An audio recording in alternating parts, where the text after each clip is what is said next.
just snuck up in here. Yes.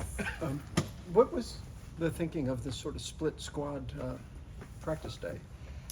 So we had a day off yesterday, and we have 3 days before our first game, and we've been working really hard. We've been working hard all summer. We've had a hard training camp. We've had 4 preseason games, and this is the only opportunity that we'll have 4 days between games. So yesterday I gave them off. Today was more of a mental day, and splitting them up, I wanted to be pretty specific as far as the things that they're working on. So we had the 1s and 2s working on stuff on the floor, and 3s and 4s, and then the 5s. But then I also had them downstairs watching film specifically on guard stuff or forward stuff or center stuff. So using this day as a recovery day, but also being super specific as far as what they're working on and what they're trying to get done. Coach, how have you felt about the progress of the team during the preseason? I feel good. I don't really put too much into the results of preseason, but it was good to win 3 games in the preseason, and it was good to see some development from our guys. It was good to see us carry over from practice to games. It was good to see development from the summer to actual game settings. So I feel good about the development and the growth of our team going into the first game. Go ahead. What about your rookies? I mean, and specifically Tyree. What have you seen from him? Yeah, he's been a pleasant surprise. I didn't really know what to expect. He had a good summer league. He doesn't need the ball to be successful, and that's always a good thing for a rookie because they don't really get the ball very much. Right. But his rebounding has been really good. His pace getting up and down the floor has been good, and then he just makes plays defensively. And to have a guy who does things on both ends of the floor is great. Haven't really been able to see Jabari as much because of his injury, but hopefully he'll be ready for opening night. And then Ty's been good as well in his minutes. So, yeah, I like our rookies. You mentioned Jabari. What are the prospects for the other guys who've been out for Wednesday? Yeah, it's hard to say. JT's still day-to-day. Nick's is probably pretty close. So they're all kind of day-to-day, and we're taking it a little bit slow, I guess, but just cautious. Garrison, same thing, day-to-day. We want to be smart because this is the first week out of 20 whatever, 30 whatever weeks that we have. So we want them to be right. But if they're right, then they're going to play. Even with Jabari out of the lineup on the last game, when you see Jalen and KPJ have those type of starts, is that the type of Rockets offense that you want to run? Yeah, if we're just going to make every shot, then that's great. That's great offense.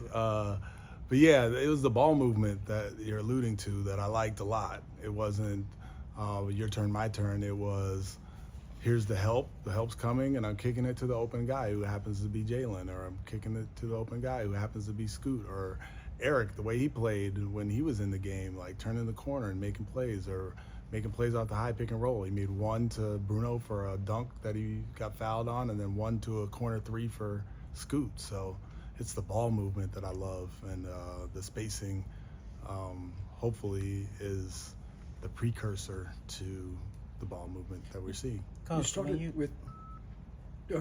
with 2-side pick and rolls for Alpi, and then like the 5th possession was a middle pick and roll with him. Were you trying to get him some touches just to get him engaged and in sync a little? It's always important for him to touch the ball when he's on the floor because that's his strength. So yeah, I'm intentional about making sure that he gets the ball when it's necessary, and sometimes when he hasn't had a touch. So yeah, it's intentional. It's like the old Ben Wallace thing where he'd have 2 touches a game, but they'd be the first play of the game, first of the second No, half. not necessarily that. I don't mean that he'd have that few, but it was a way they just not necessarily that. When I worked for the Hornets back in the day, our first play would be to Eldon Campbell every single game just because of that reason, right? And no, that's not necessarily the case, but I am very conscious of him being able to play well. Coach, when you go back to Friday's game, you look at that lineup of LP, Kevin, KP, and KJ. You know, Yeah. the lineup that you had, I think, at the 4:25 mark of the second quarter that really blew up the lead. What did you see from that lineup, and is that something that you will play with more so going into the regular season? Yeah, we're going to see a bunch of different lineups. We have a bunch of guys who are talented and deserve minutes, and that's going to be something that I'm going to be wrestling with for most of the season, hopefully, because that means we're moving in the right direction. But yeah, that group who played well, we'll see a bunch of them, and what led to it, I think, was our intensity on the defensive end, being in the right spots, and the defensive rebounding part.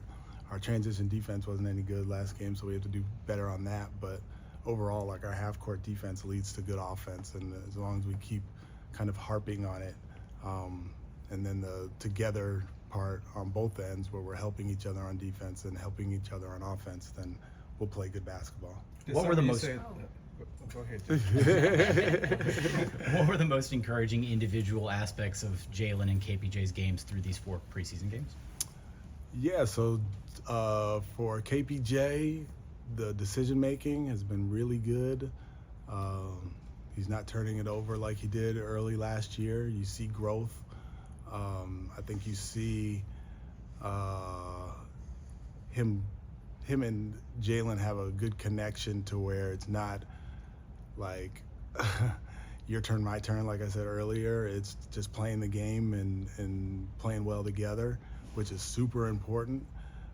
His catch and shoot game, which was very good last year, continues to be good, speaking of KPJ. So that means he's getting off the ball some and giving it up and then getting it back. So for him, yeah, the decision making, the defensive intensity that he's showing, and then getting off the ball some so he can play to his strengths has been good. Jalen, the shot making has been great. He's taking good on-balance shots, making quicker decisions than he made this time last year. I think you saw him kind of searching a little bit more than he is now. I think he has a better feel for where he can get his shots and when. And then on the defensive end, he's starting to use his athleticism a little bit more. And it's not like steals or block shots, but it's being in the right area and then sprinting to a closeout. And that's a big jump for him, to thinking about more how I can help my team instead of like being hugged up to my guy. So yeah, them together has been very good because they're both being unselfish and they're helping each other play well on both ends of the floor. As far as it seemed like y'all staggering KPJ and Jalen Green more throughout the preseason. That's something that's going to continue into the regular season? Not necessarily. Like last game, they played together most of the time. There was a time I think it was the third quarter, where I took Scoot out earlier than Jalen, or maybe it was the second quarter. I took Scoot out earlier than Jalen.